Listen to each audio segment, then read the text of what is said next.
Le Word Up Battle, c'est comme un dîner de con. Je t'annonce que t'es mon invité. T'aurais dû m'éviter. Mes punchs vont te ramener au sol comme l'effet de la gravité. Quand je te dis, je me sens quasiment mal vu que tu souffres d'handicap mental. Tes textes lamentables font en sorte que pas être connu pour toi, c'est un avantage. Elmé était un artiste, un rappeur qu'on a vu qui gravitait beaucoup autour de la scène End of the Week et du battle rap. Même si on t'a jamais vraiment vu faire un battle rap a cappella en bonne et due forme, il y a eu au Word Up 2 un filet désert parce que ton opposant s'est pas pointé. Et puis plus récemment, au Foot Tournoi 4, il y avait possibilité. Ben, en fait, c'était carrément annoncé. Il y a eu même un battle contre Bouchard sur beat filmé qui est pas sorti à cause que la chaîne a fermé suite à la vague de dénonciation. Donc, on dirait que t'as pas trop de chance par rapport au battle rap.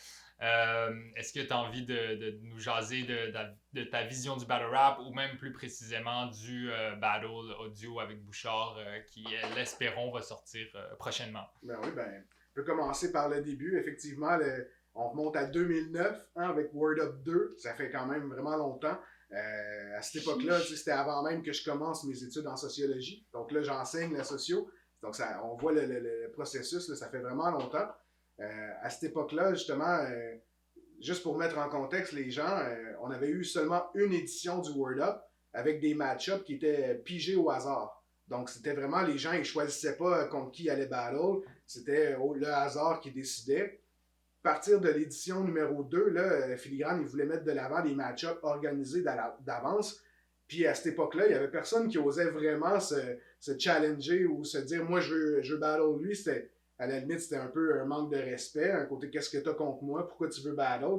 C'est qu'aujourd'hui, on a un peu le côté compétitif, puis le côté c'est déjà plus accepté, même que c'est une forme de respect, à la limite, entre deux artistes qui se trouvent bons mutuellement. Hein.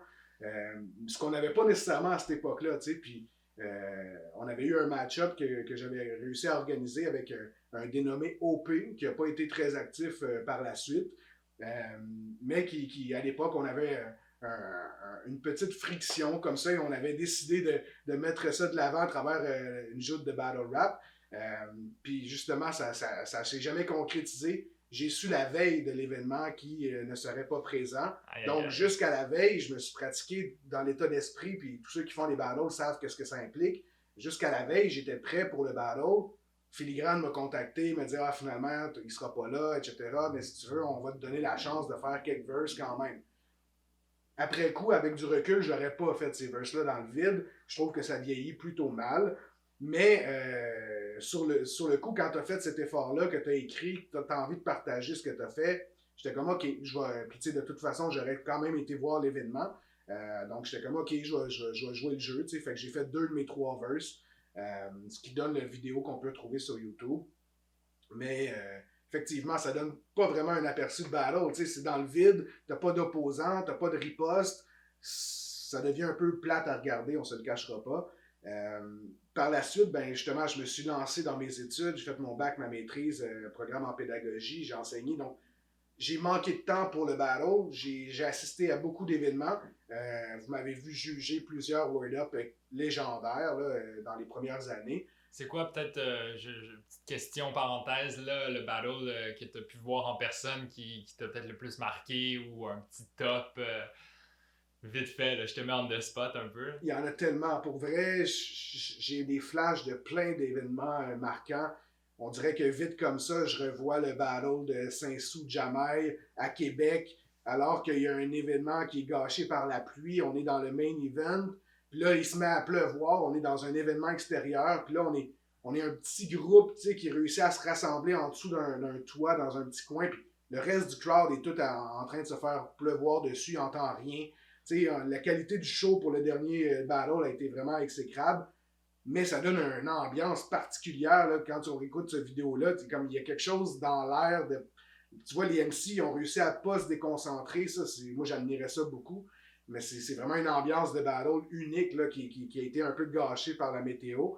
Sinon, je repense au battle entre Chacal Alcoolique et Freddy Grouse à Saint-Jérôme, avec les flips de Freddy qui finissent jamais là, à la fin, là, avec la surprise que Chacal lui offre dans le cercueil. On comprend que Freddy se gâte, ça n'a aucun sens. Puis je pense que je me trompe pas, j'avais à juger ce battle-là, tu sais, puis c'est le genre de battle que juste la qualité du show, tu t'en vas juger ça, puis t'es encore sur l'adrénaline, là. C'est vraiment des moments épiques dans l'histoire du Word Up, mais je pourrais en nommer, je pense qu'à chaque édition, il y a eu des moments magiques comme ça, mais vraiment, je repense aussi à un vieux battle entre Fakeass et The Only One.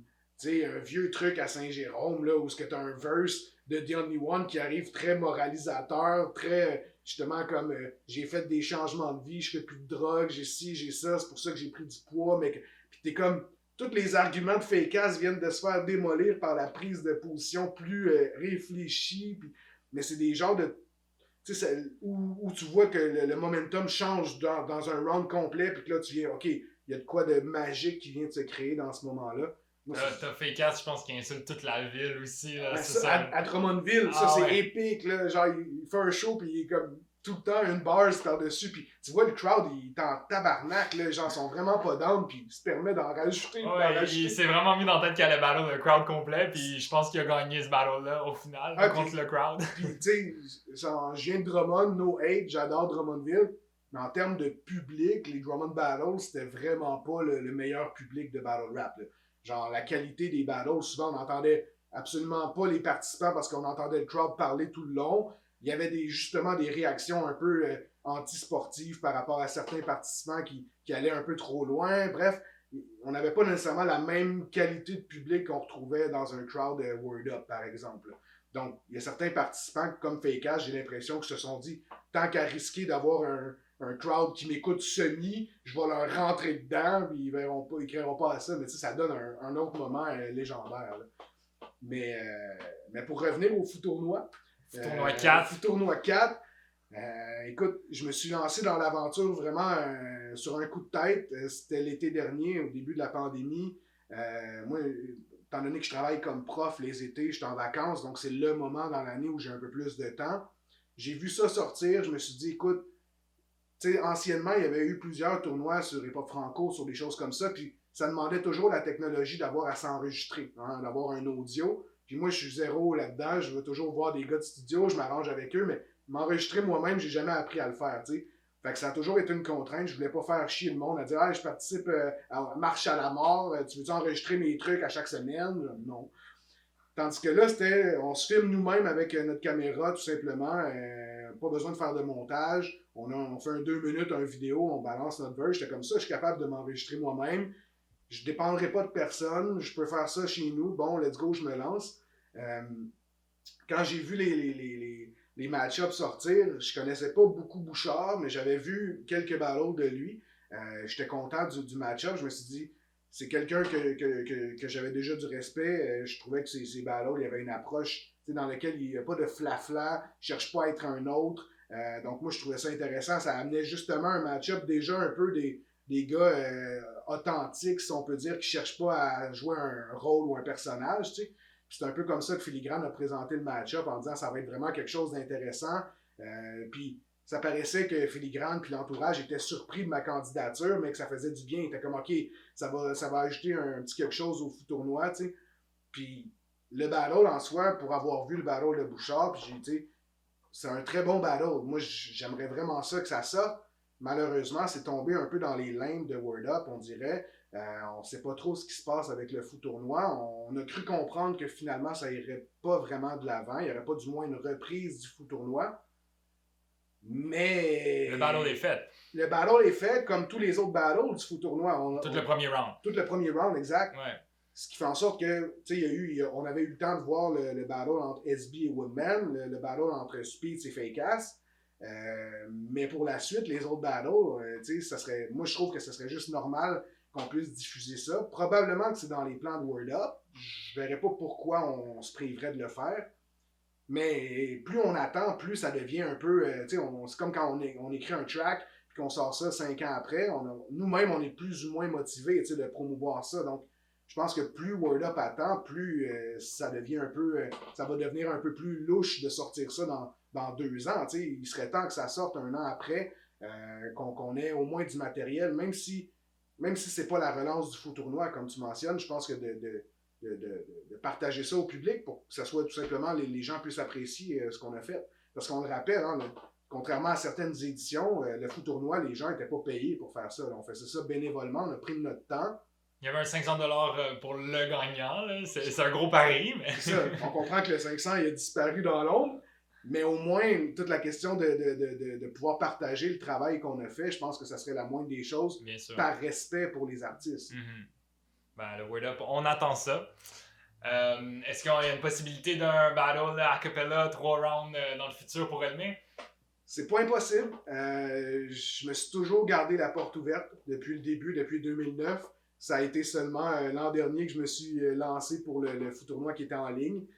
C'est pas impossible qu'un jour je tombe dans l'arène, si on peut dire. Par contre, c'est quelque chose que je peux admettre, là, je trouve très intimidant. Moi, j'ai beaucoup d'admiration pour les gens qui font ça. Je pense que c'est Monkey dans l'entrevue qui disait justement à quel point il comparait un battle puis la fin des faibles, puis il disait un battle c'est même plus de pression que la fin des faibles, puis je serais d'accord avec lui. Le côté d'aller, tu sais, la fin des faibles, on n'avait pas de marge de manœuvre dans le sens où tu veux pas te planter à la télé, dans le sens que tu as une chance, vas-y, let's go, on t'écoute, tu veux pas manquer ton texte. Mais si tu manques ton texte, on va juste pouvoir te dire, ah, t'as manqué ton texte, c'était pas super bon, mais t'aurais pu te reprendre, mais bravo, tu sais. Manquer son texte dans un duel où l'autre est là pour te fracasser, c'est pas la même dynamique. Ça fait plus mal. Ça fait plus mal, puis il y a tout le côté orgueil aussi là, par rapport à soi-même. Moi, je suis assez exigeant envers moi-même, donc je pense que je me suis toujours... Le battle, c'est par rapport à moi plus que par rapport à l'autre. Tu sais, je veux être fier de ce que je vais livrer, mais certainement que si j'arrivais pas à livrer ce que je voulais dans un contexte de battle, j'aurais plus de difficultés à vivre avec ça qu'un choke durant un show, puis que je pars en freestyle, puis que les gens sont comme moi. C'était pas son meilleur show, mais c'est chill, là. Y a pas de... Fait que c'est vraiment pas la même dynamique, mais je ferme aucune porte, mais c'est certain que ça me prendrait un match-up intéressant. Au plaisir de se croiser à un événement futur quelconque. Certainement. Et certainement. puis, merci encore d'être passé à Verso.tv. Merci à toi. Je suis un jeune qui se rappelle qui vieillit jamais, jamais. J'ai le goût de rapper un verset à chaque fois que je me ramène. Yeah, je veux de l'attention, please donnez-moi-en. Ok, là c'est trop de pression, please enlevez-moi-en. Je suis un jeune qui se rappelle qui vieillit jamais, jamais. J'ai le goût de rapper un verset à chaque fois que je me ramène. Yeah, je veux de l'attention, please donnez-moi-en. Ok, là c'est trop de pression, please enlevez-moi-en.